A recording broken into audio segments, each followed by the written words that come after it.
तर इथे A to Z56 नावाचा जो फोल्डर बनवला होता त्या फोल्डरला मी जस्ट इथे काय केले ओपन केले आणि ओपन केल्यानंतर आपण इथे पाहू शकतो आतापर्यंत जेवढे आपण ऍप्लिकेशन बनवले होते किंवा जे ऍप बनवले होते किंवा एन्व्हायरमेंट आपण रिॲक्टचं बनवले होते ते सगळे फोल्डर इथे काय झालेत आपल्याला शो झाले. तर मी इथे काय करतो जो आपला हा वरती ऍड्रेस बार आहे त्या ऍड्रेस बारवर क्लिक करून जो पाथ आहे तो डिलीट केला आणि तिथे मी राईट करतो CMD. जसं मी इथे एंटर बटनावर क्लिक केलं तर माझ्यासाठी एक ब्लॅक स्क्रीन काय झाली इथे ओपन झाली आणि ह्या ब्लॅक स्क्रीन मध्ये मी एक कमांड राईट करतो जसं की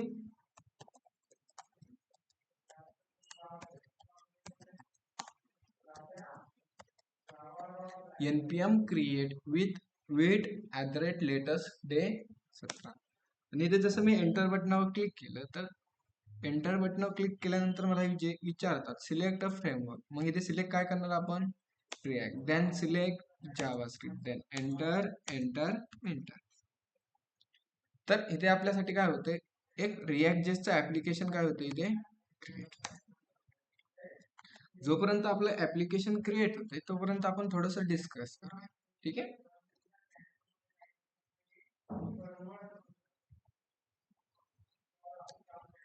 जसं की आतापर्यंत आपण API बनवत आलो बरोबर काय आपण पाहत आलो API आणि आपल्याला API हे यूज करण्यासाठी कोणत्या कोणत्या गोष्टीची गरज असते जसे की आपल्याला पहिल्यांदी गरज असते एका URL ची सेकंड गरज कशाची असते मेथडची गरज असते जसं की मी मेथड राईट करतो आणि त्यानंतर लास्ट कोण असतो डेटा.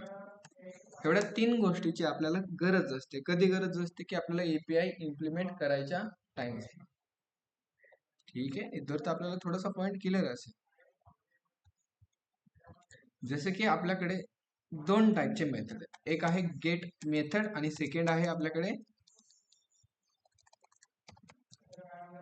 Post method.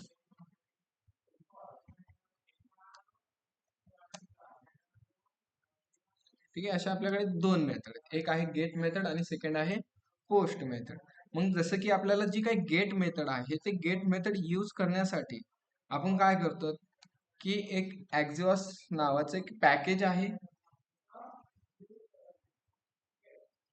काय आपण एक Axios नावाचं पॅकेज आहे त्याला काय करतो आपण इथे इम्पोर्ट Axios आणि फ्रॉम असं काहीतरी आपण Axios मधून त्याला काय करतो इम्पोर्ट करतो आणि इम्पोर्ट केल्यानंतर आपण काय करतो इथे जी काही गेट मेथड आहे ते गेट मेथड आपण डेटा घेण्यासाठी यूज करतो बरोबर.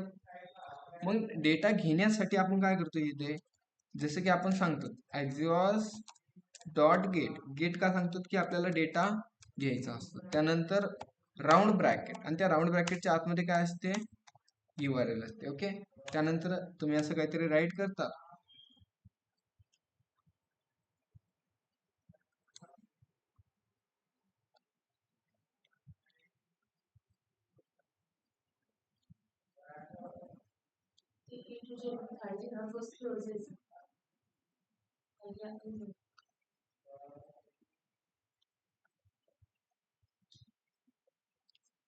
तर आपण काय करतो इथे जी काही गेट मेथड आहे त्या गेट मेथडला Axios डॉट गेट करतो त्यामध्ये काय असते URL आणि URL नंतर आपण असं काहीतरी देन नावाचं फंक्शन राईट करतो त्या देन नावाच्या फंक्शनच्या आतमध्ये काय राईट करतो ते एक ॲरो फंक्शन जसं की त्या ॲरो फंक्शन मध्ये आपल्याला असं काहीतरी डेटा भेटतो म्हणजे डेटा काय भेटतो जसं की इथे रिस्पॉन्स भेटतो आणि त्या रिस्पॉन्सला आपण असं काहीतरी कन्सोल डॉट किंवा कुठेतरी आपण डेटा सेट करतो. मग त्याच प्रकारे जी काय आपली पोस्ट मेथड आहे त्या पोस्ट मेथड मध्ये आपण काय करतो की सिंपल पहिल्यांदा आपण इम्पोर्ट करतो कुणाला Axios फ्रॉम कुठून इम्पोर्ट केलं त्याला Axios मध्ये. ओके आणि त्याला इम्पोर्ट केल्यानंतर आपण पोस्ट मेथड मध्ये असं सांगतो Axios डॉट पोस्ट का बरं की आपल्याला डेटा पाठवायचा असतो आणि त्यानंतर इथे असते URL. ओके आणि URL नंतर कोमा देऊन इथे काय असतो तुमचा डेटा म्हणा किंवा त्याला काय म्हणा ऑब्जेक्ट म्हणा. ठीक आहे मी इथे ऑब्जेक्ट बोलतो आपण तिथे काय बोलणार डेटा किंवा ऑब्जेक्ट असतो त्यानंतर as it is same then function आणि त्या देन फंक्शनच्या आतमध्ये असं आपण काय करतो एक ॲरो फंक्शन राईट करतो आणि त्या एरो फंक्शन मध्ये आपल्याला असं काहीतरी भेटतो रिस्पॉन्स. बरोबर असंच आहे ना गेट आणि पोस्ट मेथड मध्ये, फक्त एकच डिफरंट आहे की गेट मेथड मध्ये आपण जो काय ऑब्जेक्ट आहे किंवा जो आपला डेटा आहे तो डेटा आपण पास करत नाही, बट पोस्ट मेथड मध्ये आपण डेटा देतो, त्यामुळे आपण इथे काय करतो ऑब्जेक्ट पास करतो. ठीक आहे, जस्ट एवढा फाइंडा तुमचा क्लिअर असेल, पॉईंट क्लिअर आहे एवढा गेट आणि पोस्ट मध्ये. ठीक आहे, तर मग आपण आज काय करू माहितीये की आपण एक पोस्ट मेथडची एपीआय आहे माझ्याकडे, काय आहे की एक पोस्ट मेथडची एपीआय आहे, म्हणजे कोणती युआरएल, ही युआरएल, आणि ह्या युआरएल ला कोणता कोणता डेटा पाठवायचा आहे. जसं की काय डेटा पाठवायचा, पहिला एक मोबाईल नंबर पाठवायचा आणि दुसरा युजर पासवर्ड पाठवायचा. असे हे दोन डेटा आपल्याला ह्या युआरएल ला पाठवायचे, कोणत्या मेथडचा यूज करून, पोस्ट मेथडचा यूज करून. ठीक आहे, तर मग ह्याला प्रोजेक्ट मध्ये इम्प्लिमेंट करण्यासाठी सीएमडी मध्ये आलो. ऑलरेडी आपल्या ऍप्लिकेशन इथे क्रिएट झाले, कंट्रोल सी दाबलं आणि त्यानंतर इथे कमांड टाकली मी cd आणि आपल्या प्रोजेक्टचं नाव काय आहे डे 17. त्यानंतर थर्ड कमांड टाकली कोड पेस्ट डॉट. याने काय होणार की जो आपला प्रोजेक्ट आहे तो project as it is VS कोडला ओपन झाला इथे, आणि इथे आपल्याला काहीतरी फोल्डर्स दिसतात. ओके, इतर तर काही प्रॉब्लेम नाहीये. त्यानंतर SRC नावाचा जो फोल्डर आहे त्या फोल्डर मध्ये एक app.jsx नावाची फाईल आहे, आणि त्या फाईल मधला जेवढा कोड आहे सगळा मी डिलीट केला आणि त्यामध्ये मी एक फंक्शन बेस्ड कंपोनंट राईट करतो. जसं की त्यासाठी फंक्शन कीवर्ड, कंपोनंटला नाव काय देणार, जे मी फाईल नेम आहे तेच मी कुणाला नाव दिलंय, कंपोनंटला. आणि जो हा कंपोनंट बनवलाय तो कंपोनंट रिटर्न करणार आपल्यासाठी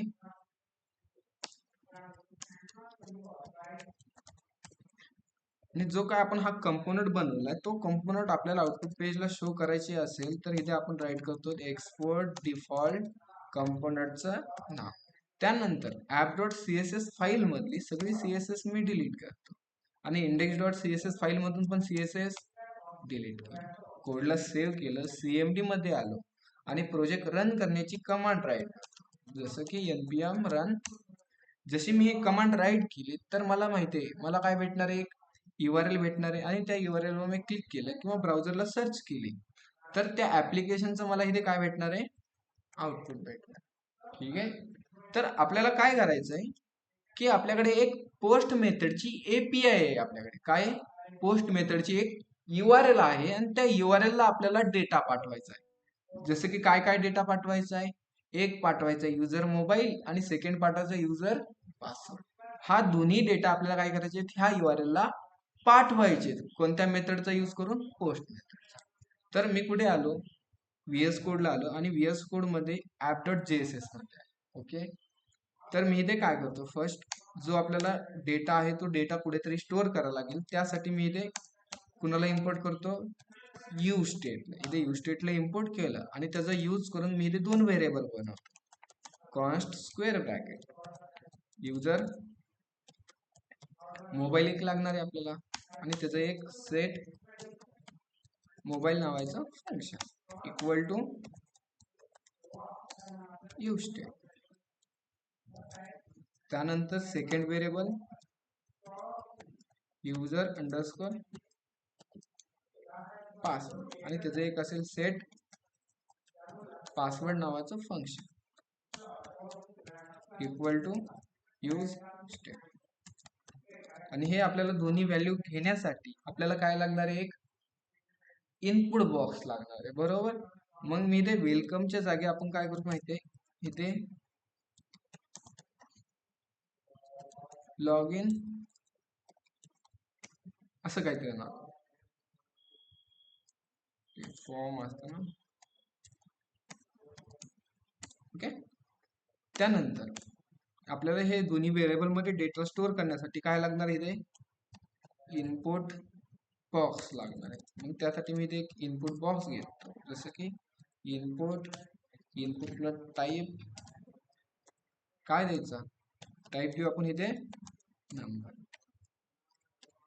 आणि त्यामध्ये आपल्याला व्हेरिएबल मध्ये डेटा स्टोअर करायचे असेल तर तिथे आपण एक इव्हेंट लावणार ऑन चेंज नावाचं, त्याच्या आतमध्ये एक असणार ॲरो फंक्शन. आणि ॲरो फंक्शन काय करणार,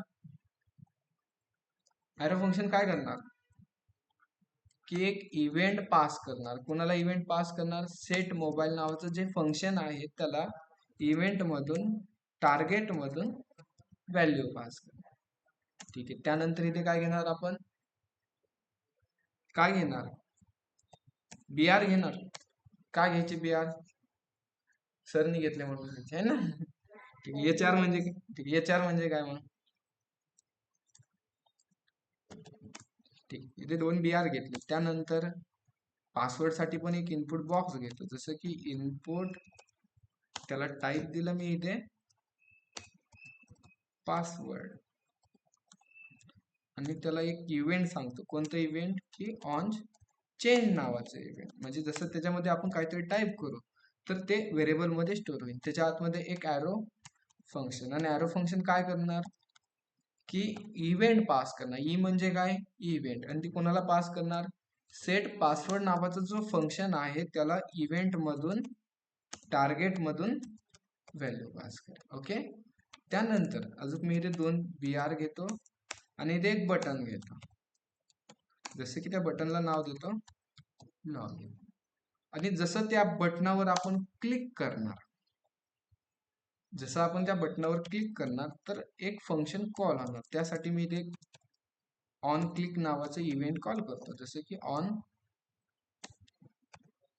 क्लिक, जसं त्या बटनावर आपण क्लिक करणार तर एक फंक्शन कॉल होणार. त्या फंक्शनला आपण नाव देऊ इथे लॉग इन नाव नावाचं फंक्शन काय होईल इथे एक कॉल होईल.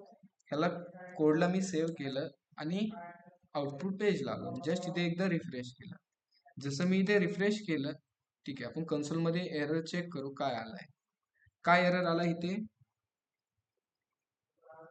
काय म्हणतं इथे, log in is not defined. काय एरर आहे ऑनलाईन मध्ये,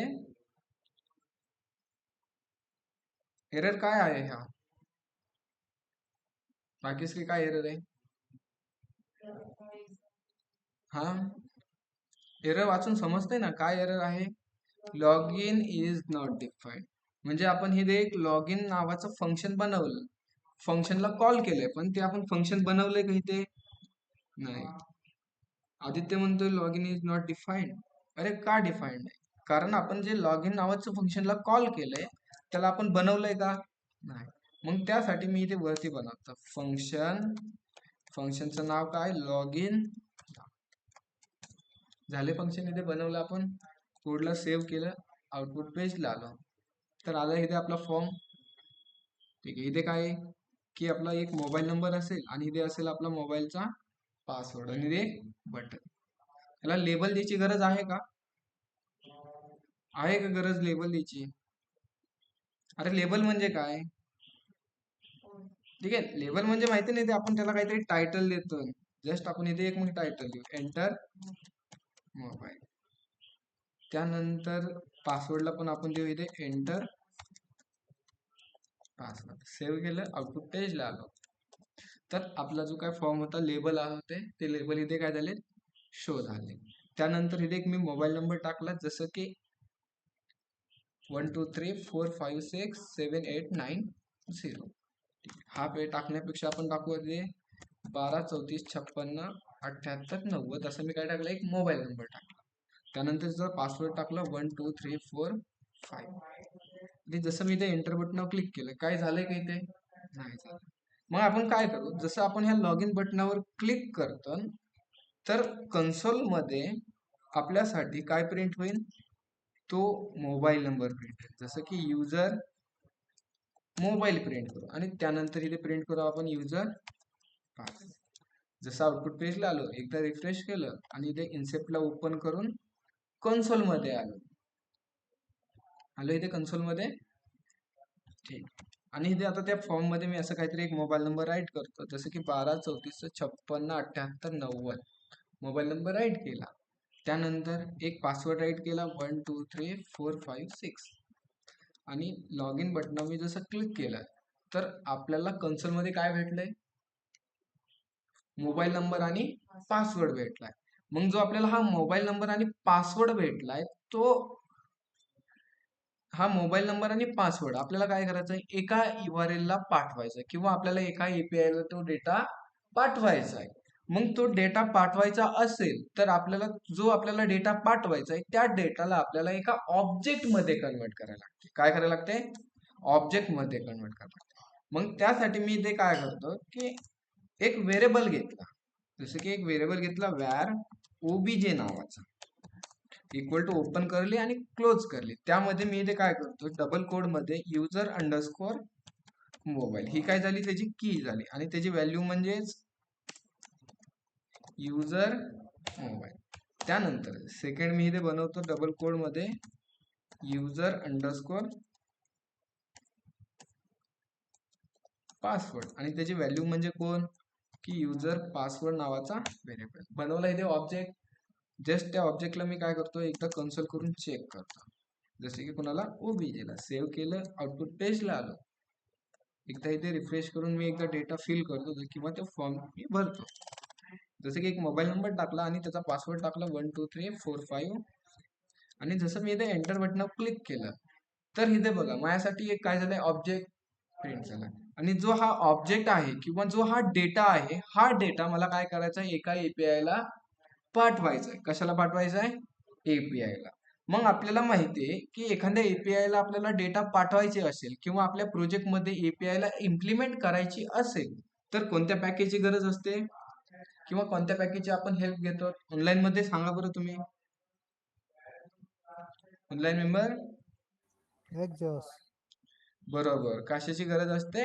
Axios ह्या पॅकेजची गरज असते.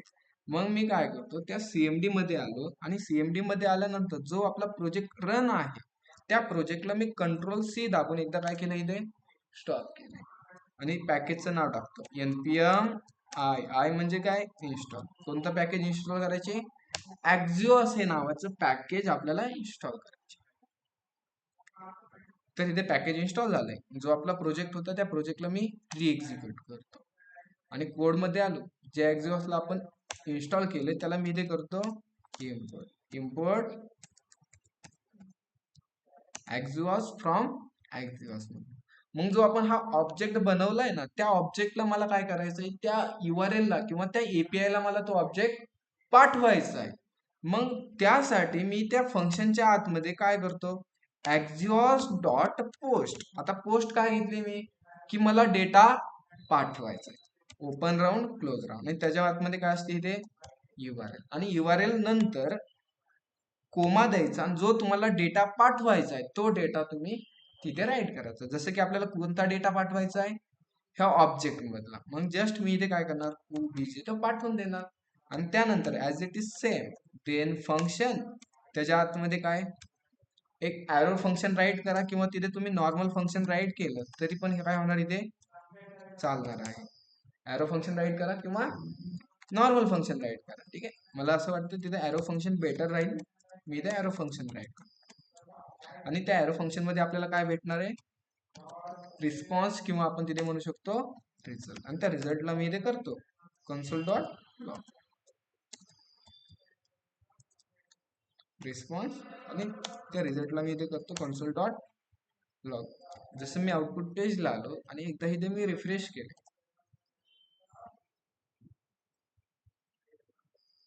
आणि इथे मी एक माझा मोबाईल नंबर टाकला, त्यानंतर माझा एक पासवर्ड टाकला आणि लॉग इन बटनावर मी क्लिक केला तर इथे काय एरर आलाय मला, unchanged prompt required fail status code in 404. काय राहिले आपल्याकडून,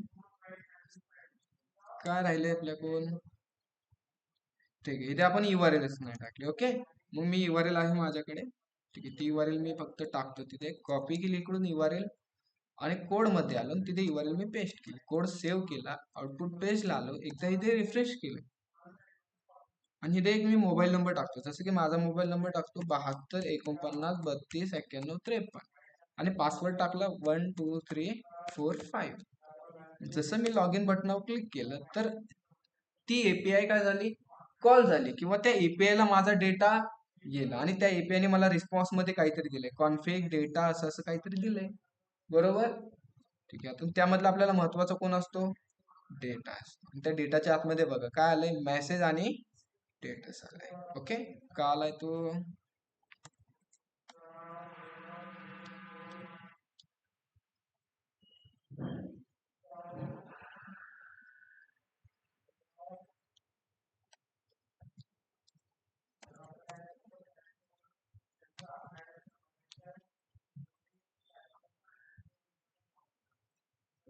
ठीक आहे. आणि त्या डेटा मधला किंवा त्या रिझल्ट मधला आपल्याला महत्वाचा कोण असतो, डेटा असतो. मग इथे डॉट मी काय केले, डेटा राईट केले. एकदा आउटपुट पेजला आलो आणि इथे एक माझा मोबाईल नंबर राईट केला, जसं की 72 49 32 91 53 आणि पासवर्ड राईट केला 1 2 3 4 5 6 आणि एंटर बटनावर मी क्लिक केलं. जसं एंटर बटनावर क्लिक केलं तर त्या रिस्पॉन्स मध्ये मला इथे काय आलंय, स्टेटस सक्सेस आलंय. काय आलंय ते, स्टेटस सक्सेस आलाय. आणि त्याच्यासोबत मला कोण आलंय इथे, टोकन आलाय. हा टोकन कोण आहे, सध्या आपला पाहुणा आहे असं काय करा तुम्ही समजा. ओके.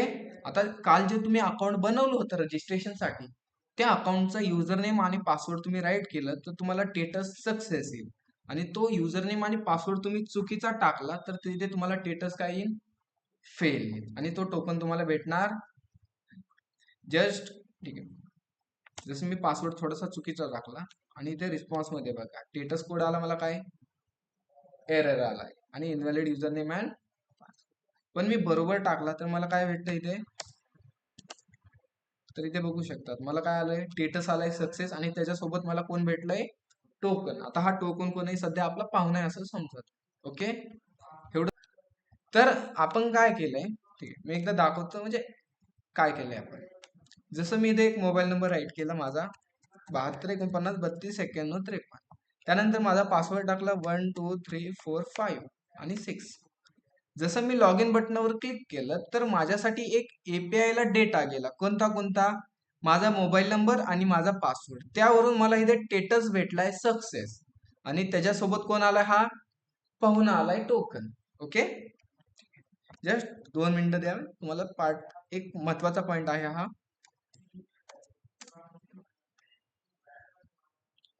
ठीक. जसं की 2 मिनिटं तो पार्ट समजून घेण्यासाठी आपल्याला एक एक्झाम्पल घ्यायला लागेल. ओके. जसं की सर्वजण इंस्टाग्राम वापरतात, पक्का आहे सर्वांचा अकाउंट. ठीक आहे सर, आम्हाला कोडिंगचं नॉलेज नसलं तरी आमच्याकडे इंस्टाग्राम आहे. ओके. ठीक आहे. लिंक्डइनचा अकाउंट नसेल पण इंस्टाचा अकाउंट आहे. ठीक आहे. ठीक, कदाचित तुमच्याकडे असेल. मग तिथे कोणते कोणते पेजेस असतात, जसं की होम पेज असतं, त्यानंतर अजून प्रोफाईल पेज असतं, त्यानंतर रील्स पेज असतं. अरे हे तर महत्वाचं आहे ना. त्यानंतर पोस्ट पेज असतं, त्यानंतर सर्च पेज असतं, अजून मेसेज असतात आहे ना. अरे मेसेज, अजून पोस्ट, फॉलोवर्स, फॉलोविंग असते, तसे नोटिफिकेशन, अजून असे भरपूर सारे पेजेस असतात कुठे, इंस्टाग्रामवरती. ओके. बट तुम्ही प्रोफाईल पेजवर किंवा तुम्ही रील्स पेजवर जाण्याआधी तुम्हाला काय करायला लागते, लॉग इन करायला लागते, बरोबर ना. ठीक आहे. जसं की तुम्ही एक इंस्टाग्राम डाउनलोड केले आणि डाउनलोड केल्या केल्या तुम्हाला तिथे डायरेक्ट रील्स पाहायला भेटतात का, तिथे तुम्हाला होम पेज पाहायला भेटतं का, तिथे तुम्हाला पोस्ट पेज पाहायला भेटतं का, नाही भेटत. तिथे भेटतं का, तिथे तुम्हाला दिसतं की लॉग इनचं पेज किंवा तिथे क्रिएट न्यू अकाउंटचं पेज. पक्का असं दिसतं ना. जेव्हा तुम्ही डाउनलोड करता डायरेक्टली रील्स तर पाहू शकत नाही, पोस्ट पण नाही करू शकत, तुमचं प्रोफाईल पेज पण नाही दिसत, होम पण नाही, मेसेज पण नाही, नोटिफिकेशन पण नाही. पण तुम्हाला पेज दिसतं, ते पेज असतं लॉग इनचं किंवा क्रिएट अकाउंटचं. जेव्हा तुम्ही ते अकाउंट क्रिएट करतात किंवा लॉग इन करतात, लॉग इन केल्यानंतर तुम्ही होम पेजला जाऊ शकतात, तुम्ही प्रोफाईल पेजला जाऊ शकतात, त्यानंतर रील्स पेजला जाऊ शकतात, post page, search, notification, following, followers, अशा सगळ्या पेजचं तुम्ही काय करू शकतात, ऍक्सेस करू शकतात. मग इथे काय झालंय की जे लॉग इनची लेअर आहे, काय जी लॉग इनची लेअर आहे, जसं की एक लॉग इनची लेअर आहे कुणाची, ही जी लॉग इनची लेअर आहे त्या लेअरने काय केलंय, home page, profile, reels, post, search, notification, following, follower ह्या पेजला प्रोटेक्ट केले.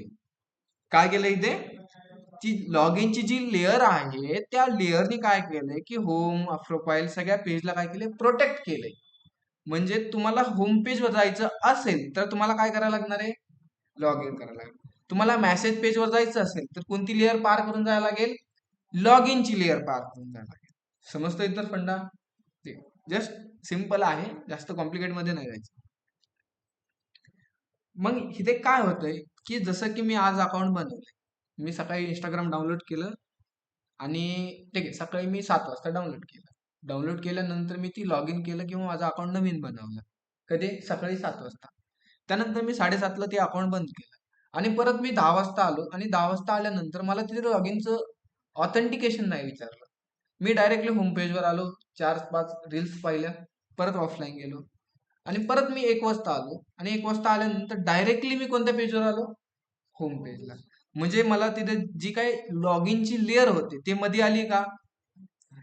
मग इथे काय होतंय, फर्स्ट टाइम तुम्ही जेव्हा लॉग इन करता, काय करतात? फर्स्ट टाइम जेव्हा तुम्ही लॉग इन करतात, लॉग इन केल्यानंतर तुम्ही तिथे देतात तुमची इन्फॉर्मेशन. जसं की अकाउंट बनवण्यासाठी तुमचं नाव देतात, मोबाईल नंबर, ईमेल, पासवर्ड, तुमची एज, फेवरेट वगैरे वगैरे काही अशी भरपूर सारी इन्फॉर्मेशन देतात. मग जी काय लॉग इनची लेअर आहे, ती लॉग इनची लेअर काय करते की तुमची जी काही इन्फॉर्मेशन आहे ती इन्फॉर्मेशन स्टोअर करते. काय करते? स्टोअर करते, कुठेतरी स्टोअर करते. मग जसं की तुम्ही 10 दिवसांनी गेला तर ते काय करते, ह्या युजरचे माझ्याकडे काहीतरी डेटा आहे का? आहे. मग त्याला लॉग इन पेज नाही दाखवायचं, डायरेक्टली दाखवायचं होम पेज. ठीक आहे. जसं की जो डेटा स्टोअर करतो, तुम्ही ऍप्लिकेशनला लॉंग प्रेस केलं आणि लॉंग प्रेस केल्यानंतर तुम्हाला तिथे 3 ऑप्शन दिसतात. ठीक आहे. 3 पैकी एक असतं ऍप इन्फो असतं, पाहिले तुम्ही. आणि त्या ऍप इन्फोच्या आतमध्ये डेटा स्टोरेज किंवा स्टोरेज, डेटा क्लिअर, डेटा केचे, असं काही भरपूर सारे ऑप्शन असतात. हं? ठीक आहे. परमिशन, भरपूर सारे तिथे ऑप्शन असतात. मग जो काही तुमचा ऍप्लिकेशनने डेटा तुमच्या मोबाईलमध्ये स्टोअर केलाय तो तिथे दिसतो, बरोबर. किती स्टोअर केलाय, काय स्टोअर केलंय तिथे समजतं. ओके. मग त्याच प्रकारे आपण फर्स्ट टाइम जेव्हा लॉग इन करतो तर त्या लॉग इनने काय होतं की आपल्या मोबाईलमध्ये लोकल साईटला काहीतरी आपला डेटा स्टोअर होतो. त्यानंतर नेक्स्ट टाइमला आपण त्या ऍप्लिकेशन मध्ये जातो तर तो काय करतो? चेक. ठीक आहे. जसं की चेक करतो तो की युजरचा डेटा आपल्याकडे आहे का? ठीक आहे. ठीक आहे. डेटा असेल, डेटा असेल म्हणजे डेटा युजरचा लोकल साईटमध्ये डेटा असेल तर आपण त्याला कुठे पाठवणार? की त्याला आपण होम पेजचा ऍक्सेस देणार, प्रोफाईलचा पेजचा ऍक्सेस देणार. बट त्या लोकल स्टोरेज मध्ये युजरचा डेटा नसेल, काय? युजरचा डेटा नसेल तर त्याला आपण कुठे पाठवणार? लॉग इन पेजला, बरोबर. फंडा थोडा कॉम्प्लिकेट आहे, तुम्हाला नाही समजणार, जास्त लोड नाही घ्यायचा. ओके. एकदम इझी पाहिजे. मग जसं त्याच प्रकारे काय हे, युजरचा डेटा लोकल स्टोरेज मध्ये असला तर आपण त्याला होम पेज, प्रोफाईल पेजला जाऊन देणार. आणि लोकल स्टोरेज मध्ये डेटा नसेल तर आपण त्याला कुठे पाठवणार? लॉग इनच्या पेजला. मग जेव्हा तुम्ही फर्स्ट टाइम लॉग इन करतात आणि लॉग इन केल्यानंतर तुम्ही दुसऱ्या वेळेस त्या ऍप्लिकेशनवर जातात तर तिथे तुम्हाला लॉग इन करायला विचारतात का? नाही विचारत. विचारतात का? नाही. 6 महिन्याने गेलात, लॉग इन करायला विचारतात का? नाही. त्यांनी काय केलंय, जेव्हा तुम्ही लॉग इन करतात, लॉग इन करायच्या टाइमला त्यांनी त्याच्या लोकल स्टोरेज मध्ये आपला काहीतरी डेटा काय केलाय? स्टोअर केलाय. मग आपण जेव्हा नेक्स्ट टाइम त्या ऍप्लिकेशनवर जातो त्या टायमाला तो काय चेक करतो की त्या युजरचा आपल्याकडे डेटा आहे की नाही. डेटा असेल तर त्याला home page, profile page, message, reels page, सर्चला, ह्या पेजला आपल्याला जाऊन देतो. पण त्या युजरचा आपल्याकडे डेटा नसेल तर आपण कुठे पाठवणार त्याला? लॉग इन पेजला पाठवणार. ओके. जसं की डेटा म्हणजे काय? डेटा म्हणजे टोकन. काय असतं? टोकन. मग जेव्हा आपण फर्स्ट टाइम लॉग इन करतो, जेव्हा सगळ्यात आधी आपण अकाउंट बनवतो किंवा आपण ऍप्लिकेशनला लॉग इन करतो त्यावेळेस आपल्या लोकल स्टोरेज मध्ये आपलं एक टोकन स्टोअर होतं. काय स्टोअर होतं? टोकन. त्यानंतर आपण नेक्स्ट टाइम त्या ऍप्लिकेशनवर गेलो तर तो आपला जी काय ऍप्लिकेशन आहे तो चेक काय करतो? टोकन असेल तर त्याला कुठे पाठवणार? तो होम पेजला किंवा प्रोफाईल पेजला. समजतंय? आणि त्याच्याकडे टोकन नसेल तर त्याला कुठे पाठवायचं? लॉग इन पेजला. समजतंय का नाही अजून पण? ठीक आहे. जास्त लोड नका घेऊ, अजून आपण ठीक आहे, जेव्हा मी याच्यावर डेमो घेईन तुम्हाला त्यावेळेस समजेल. पण जस्ट एवढं समजून घ्या, जेव्हा आपण लॉग इन करतो, लॉग इन करायच्या टायमाला जो काही आपला ऍप्लिकेशन आहे ते ऍप्लिकेशन आपला डेटा कुठेतरी स्टोअर करतं, म्हणजे कुठे लोकल साईटला. जसं की लोकल साईट बघायला गेलो, जसं आपलं ही ऍप्लिकेशन आहे आणि त्या ऍप्लिकेशन मध्ये लोकल स्टोरेज म्हणजे काय, जसं की हा पीसी आणि त्या पीसीचा माझा काय आहे, त्या पीसीच्या आतमध्ये अशा माझ्या काहीतरी फाईल्स आहेत. आता हे कुठे फाईल माझ्या लोकल साईटला आहे, कुठे हे फाईली माझ्या लोकल साईटला. मग त्याच प्रकारे जे आपलं हे ऍप्लिकेशन आहे किंवा जी आपली ही वेबसाईट आहे त्या वेबसाईटचं एक लोकल स्टोरेज असतं. काय असतं? Local storage. कुठे असतं मी तुम्हाला दाखवतो. काय करायचं, राईट क्लिक करायचं, इन्सेप्ट करायचं. इन्सेप्ट केल्यानंतर तुम्हाला इथे डेव्हलपरचे ऑप्शन शो होतात, आहे इथे. आणि इथे बघा फर्स्ट काय दिसतंय, इलिमेंट. इलिमेंटच्या शेजारी कॉन्सोल, कॉन्सोलच्या शेजारी सोर्स, सोर्सच्या शेजारी नेटवर्क, परफॉर्मन्स, मेमरी आणि ऍप्लिकेशन. मग जे काय आपलं स्टोरेज असणार आहे ते कुठे असणार आहे ह्यात सगळ्यांपैकी ऑनलाईन मध्ये? जो काही आपला डेटा स्टोअर करत असेल ह्या सगळ्यांपैकी आपला डेटा कुठे असेल? पक्का कशामध्ये? पक्का एक सांगा मला. मेमरी मध्ये. ऑनलाईन मध्ये तुम्ही काय म्हणतात सांगा बरं, आपलं स्टोरेज कुठे असणार ह्यापैकी? जसं की एलिमेंट मध्ये आपल्याला काहीतरी कोड दिसतो, जसं की इकडे बी आपलं जे काही स्टोरेज असणार आहे ते स्टोरेज कुठे असणार आहे? ठीक आहे, आरती म्हणते मेमरी मध्ये, अजून बाकीचे इंडेक्स डीबी मध्ये. अरे आदित्य, तुला कुठे इंडेक्स डीबी दिसतंय? मला तर नाही दिसत. अरे कुठे दिसतंय? एलिमेंट मध्ये का कन्सोल मध्ये, सोर्स मध्ये का नेटवर्क, परफॉर्मन्स, मेमरी का ऍप्लिकेशन? अरे फास्ट मध्ये. अरे ऑनलाईन मेंबर तुम्ही फास्ट बोलला पाहिजे, मी बघूच तर तुमची सगळी चॅट बॉक्स भरली पाहिजे.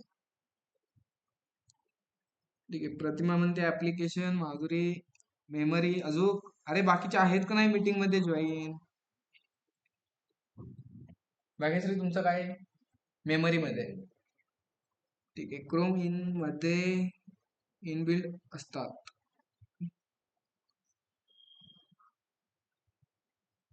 आदित्य, क्रोम इन मध्ये बिल्ड इन असं काही मला समजलं नाही. ओके, बट आपलं जे काही स्टोरेज असतं ते स्टोरेज असतं ऍप्लिकेशन मध्ये.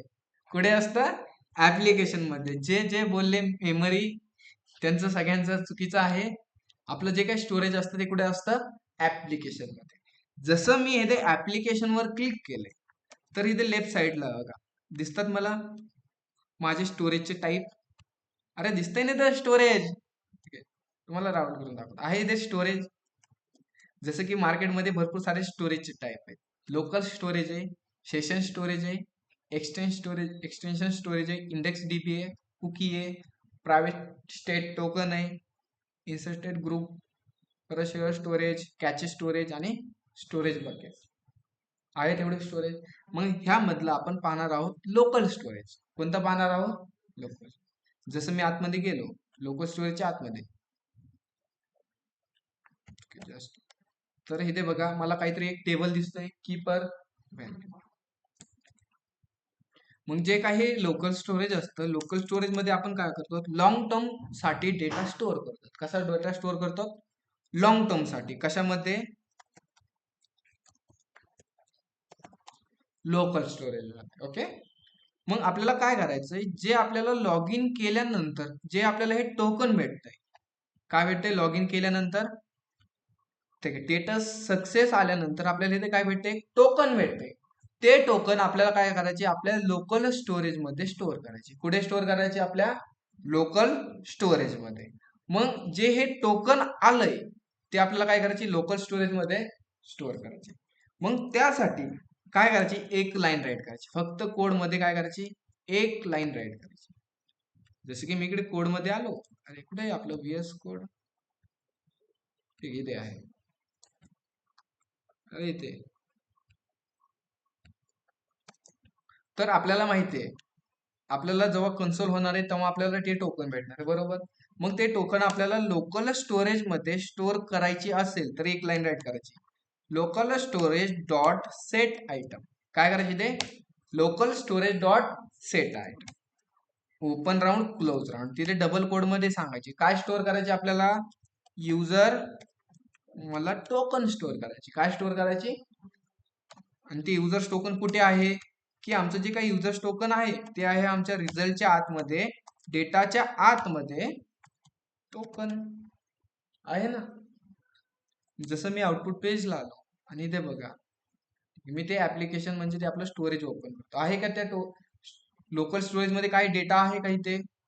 जसं मी लॉग इन बटनावर क्लिक केलं तर आलं इथे ऑटोमॅटिकली एक टोकन, म्हणजे जे आपल्याला कन्सोल मध्ये टोकन होतं ते टोकन भेटलं, ते आपण कुठे स्टोअर केलं, आपल्या लोकल स्टोरेज मध्ये. कुठे केलं, लोकल स्टोरेज. लोकल स्टोरेज कोणाचं, आपलं ब्राउझरचं लोकल स्टोरेज. त्यामध्ये आपण काय केलं, एक युजरचं टोकन स्टोरेज. समजतंय, ठीक आहे. जस्ट ठीक आहे. अजून जसं की मी पासवर्ड चुकीचा टाकला तर मला ते टोकन भेटतंय की ते नाही भेटत. मग मी ते कंडिशन टाकू शकतो, ठीक आहे. मी अशी कंडिशन टाकू शकतो ना इथे. कशी, इफ जो काय रिझल्ट आहे त्या रिझल्टच्या आतमध्ये जो डेटा आहे त्या डेटाच्या आतमध्ये काय आलं इथे, स्टेटस आलाय. काय आलाय इथे, जो रिझल्टच्या आतमध्ये स्टेटस आहे, स्टेटस इक्वल टू सक्सेस आला असेल तर काय करायचं, तू इथे लोकल स्टोरेज मध्ये टोकन स्टोअर करायचं. अरे सक्सेस आलं तर टोकन येत आहे ना, फेल आलं तर टोकन येत आहे का. इथे बघा एरर आलाय, टोकन आलंय का. बट जिथे आपलं स्टेटस सक्सेस आलाय त्याच्यासोबत काय आलं इथे, टोकन आहे. म्हणजे टोकन आलं तर लोकल स्टोरेज मध्ये स्टोअर करायचं, आणि टोकन नाही आलं तर इल्स मध्ये आपण सांगू एक अलर्ट, आणि तिथे मी मेसेज करतो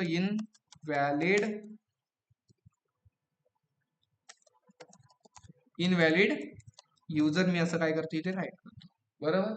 आणि वरती एक अजून मेसेज राईट करू शकतो आपण, अलर्ट. आणि अलर्ट मध्ये मी सांगतो user log in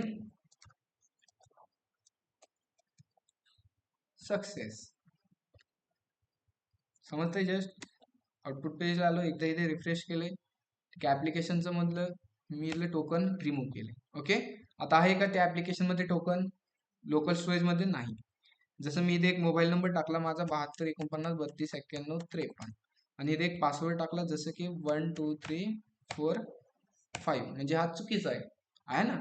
log in बटनावर क्लिक केलं तर इथे मला अलर्ट काय आला, इनव्हॅलिड युजर. आणि लोकल स्टोरेज मध्ये काय स्टोअर झालंय का, नाही. म्हणजे टोकन आलंय का, ठीक आहे. मी कन्सोल मध्ये बघायला गेलो तर इथे काय आलंय, स्टेटस एरर आलाय. टोकन आलंय का. जसं मी इथे बरोबर पासवर्ड आणि युजर नेम मोबाईल नंबर टाकला, लॉग इन बटनावर क्लिक केलं तर user log in success message आलाय आणि कन्सोल मध्ये टोकन भेटले. आता ते लोकल स्टोरेज मध्ये आपलं टोकन स्टोअर झाले नाही ते. आणि लोकल स्टोरेज मध्ये आपला जो काही डेटा असतो तो डेटा कसा स्टोअर होतो माहितीये, की पर व्हॅल्यू. कसा होतो, की पेअर व्हॅल्यू. समजताय, ऑनलाईन मेंबर समजताय का नाही, का डोक्यावर गेलं, बाउन्स होत आहे सगळे हेलिकॉप्टर. ठीक आहे ऑनलाईन मेंबर, ठीक आहे. त्यानंतर तुम्हाला या वेबसाईट मध्ये तुमचं जे काय रेझ्युमे आहे त्या रेझ्युमे मध्ये कोणत्या कोणत्या स्किल ऍड करावी लागतील, किंवा त्यामध्ये कोणत्या कोणत्या स्किल कमी आहेत ते सगळे तुम्हाला इथे सांगणार आहे. जसं की इम्प्रुव्हमेंटसाठी, ठीक आहे, मी इथे एक रेझ्युमे माझा अपलोड केला आहे, आणि त्या रेझ्युमे मध्ये कोणत्या कोणत्या स्किल मला म्हणजे इम्प्रुव्हमेंट करण्याची गरज आहे ते मला इथे सांगितलं. कारण तुम्हाला आता सर्वांना माहिती आहे की जे काही आता रेझ्युमे आहे ते रेझ्युमे एटीएस स्कोर चेक पाहिजे, बरोबर ना. एआय चेक करत, तर इथे तुम्हाला एटीएस स्कोर चेक करण्यासाठी पण एक रेझ्युमे ऑप्शन दिलाय. जसं की ते बघा, मी रेझ्युमे माझा ऑलरेडी अपलोड केलाय. जस्ट मी इथे काय करतो, थोडस ठीक आहे, ठीक आहे, मी एक इथे टाकलं, माझा रेझ्युमे चेक करायचा आहे मला, फुल स्टॅक डेव्हलपर. ठीक आहे, माझा रेझ्युमे, आता त्या रेझ्युमे मध्ये माझ्या किती टक्के बरोबर आहे किंवा एटीएस स्कोर किती आहे माझ्या रेझ्युमेचा तो चेक करण्यासाठी, ठीक आहे, मला इथे एक समरी टाकायला लागेल. जस्ट मी ते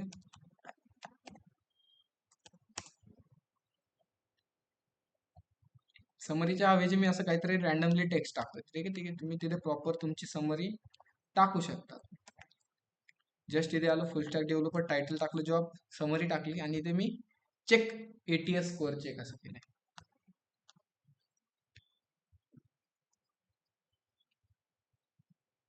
तर इथे माझ्या रेझ्युमेचा स्कोअर किती आलाय 85, म्हणजे 85 आला. कितीपैकी 100 पैकी. स्ट्रॉंग मॅच झालाय, त्यामध्ये कीवर्ड बरोबर आहेत माझ्या. आय थिंक स्किल पण बरोबर टाकलीत मी, असं मला वाटतंय, असं सांगतंय. एक्सपिरियन्स पण बरोबर आहे आणि फॉर्मॅटिंग स्कोअर 90%, म्हणजे फॉर्मॅटिंग पण बेस्ट आहे. बट त्यामध्ये अजून मला इम्प्रूव्हमेंट करायची गरज आहे. मॅच झालंय 8 मॅच झाले स्किल आणि 5 माझ्या काय मिसिंग आहे. म्हणजे मला ते 5 स्किल काय करायला लागणार त्यामध्ये ऍड करायला लागणार, आणि जे मला कशा मी ऍड करू शकतो त्यामध्ये मी अजून काही इम्प्रूव्हमेंट करू शकतो. मला इथे सजेशन भेटले काय, कीवर्ड आणि related to cookies and use that handling to, असं काहीतरी मला भरपूर सांगितलं आहे इथे. इथून पण मी माझा रेझ्युमे चेक करू शकतो, ETS स्कोअर बाकीच्या वेबसाईटला जाण्यापेक्षा इथे बेटर आहे. ठीक आहे. त्यानंतर तुम्ही इथे इंटरव्ह्यूची सुद्धा प्रॅक्टिस करू शकता. जस्ट मला आता इथे फुल स्टॅक डेव्हलपरचा इंटरव्ह्यू स्टार्ट करायचा आहे. त्यामध्ये माझी ठीक आहे जॉब टायटल वगैरे तुम्ही इथे टाकू शकता. मी जस्ट टाकतो इथे जॉब माझा फुल स्टॅक डेव्हलपरसाठी. क्विक प्रॅक्टिस, स्ट्रॉंग प्रॅक्टिस आणि इथे फुल इंटरव्ह्यू, असे 3 ऑप्शन भेटतात. तुम्हाला कोणता पाहिजे, मिक्स पाहिजे, टेक्निकल पाहिजे का HR साठी. तुम्ही फ्रेशर आहात, ज्युनियर आहात का मिड लेवल का सिनियर आहात.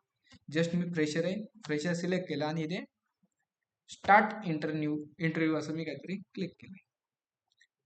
ठीक आहे. इथे मला कॅमेरा ऍक्सेस वगैरे विचारतात. जस्ट कुणी नाहीये, AI आहे. ठीक आहे, माणूस नाहीये, जस्ट AI फक्त. ठीक आहे. इथे मी कॅमेरा ऍक्सेस देतो आणि त्यानंतर माझं सेकंड माईक ऍक्सेस द्यायला लागते. हे 2 ऑप्शन दिले तुम्ही, तर इथे तुमचा जो काही इंटरव्ह्यू आहे तो इंटरव्ह्यू स्टार्ट झाला. आता ठीक आहे, मी माझा कॅमेरा बंद केलाय. ठीक आहे, जस्ट तुम्हाला दाखवू शकतो माझा कॅमेरा थोडासा बंद केलेला आहे. ओके, तुमचा फेस इथे दिसणार आहे, फेस डिटेक्ट होणार आहे. त्यानंतर तुमचा वॉइस पण इथे डिटेक्ट होईल आणि इथे क्वेश्चन आलाय वरती, give me the quick introduction your, असं काहीतरी विचारलंय मला. ते इंट्रोडक्शन मी सांगितलं, ते फिल होणार इथे आणि ऑटोमॅटिकली लास्टमध्ये तुमचा 9-10 मिनिटाचा इंटरव्ह्यू असतो. ठीक आहे, जसे तुम्ही आन्सर देता तसे तुमचे, ठीक आहे, सबमिटचं ऑप्शन आलंय. ऑटोमॅटिकली बघा जे मी बोलतोय तिथे खाली टाईप होत आहे, बरोबर ना. ठीक आहे. ठीक आहे, इथे आले ऑटोमॅटिकली, जे आता मी बोलतोय ते सगळं काय होतंय इथे टाईप होतंय. त्यानंतर लास्टमध्ये तुम्ही हा तुमचा इंटरव्ह्यू एंड केला आणि एंड केल्यानंतर त्या इंटरव्ह्यू मध्ये तुमची कोणत्या स्किल इम्प्रूव्ह करण्याची गरज आहे ते पण तुम्हाला इथे काय असणार आहे. 2 मिनिटं मी तुम्हाला दाखवतो. तर माझ्यामध्ये कम्युनिक्स किती आलं ॲव्हरेज, बिगिनर आहे मी, आणि 100% मला 10% त्याने रेट दिला.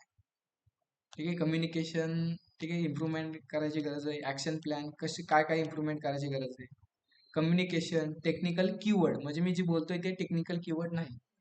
जस्ट मी इथे प्ले रेकॉर्डिंग केली, तर जे काय माझा इंटरव्ह्यू झालाय त्या इंटरव्ह्यूला मी डबल बघू शकतो, माझ्यात काय चुका झाल्यात ते वगैरे वगैरे, भरपूर सारे ऑप्शन आहेत तिथे. ठीक आहे, हे सगळं क्रेडिट बेसवर चालतंय.